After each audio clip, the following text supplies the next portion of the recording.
市一间病院传出着性骚扰的事件，受害者甲台北市医师职业工会今仔日开记者会，指控一个前主管甲几内个女性的部属言语甲肢体性骚扰，害被害人是一个一个来离职。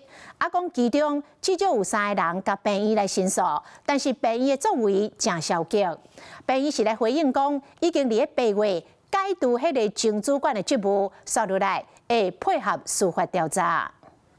我们是被强迫离开热爱的医疗岗位，在确认脱离魔掌后，我们才敢回头争取正义。这是对受害者职业生涯的扼杀。讲甲六月西心肝结归还，新北一间医学中心传出性骚扰的风波，受害前员工指控前主管过去除了强迫大巴肚医师做夜班，承担有利辐射风险。卡出讲10位医生想要争取家己的权益，唔耐扣倒扣正下，甚至出嘴讲你欠我偌济人情债。真侪位女性员工唔耐扣卡来手来，双手勒令阿妈困。真侪位受害者拢惊甲赶紧辞职，上少有3个人向工会提出申诉。很多人就问我，为什么当下不说？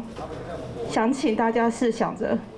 如果加害者是掌握你考绩薪资、排班，甚至未来升上大学的最高主管，而医院却没有任何实质的隔离保护机制时，请问你敢说吗？受害者指控病院对加害者行为敢若记过处罚，本正爱向专业公告处罚的结果嘛，点点无讲。申诉人无得接受病院做代志落错，工会嘛讲，这一位加害者即马搁伫咧做医学会重要职务，甚至搁身兼伫咧大学教册。如果说有教职的话，那这当然我们觉得他的这个行为又该被严厉的检视，因为他不止今天他的。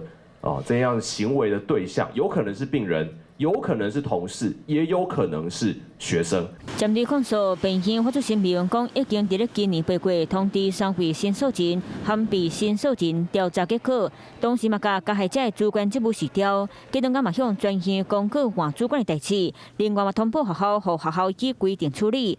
伊嘛答应接落来会继续检讨，全面配合政府和司法单位的调查。Hello， 我是庄慧琪。想要抢先掌握最及时的新闻资讯吗？赶快订阅、按赞、开启小铃铛，锁定华视新闻 YouTube 频道。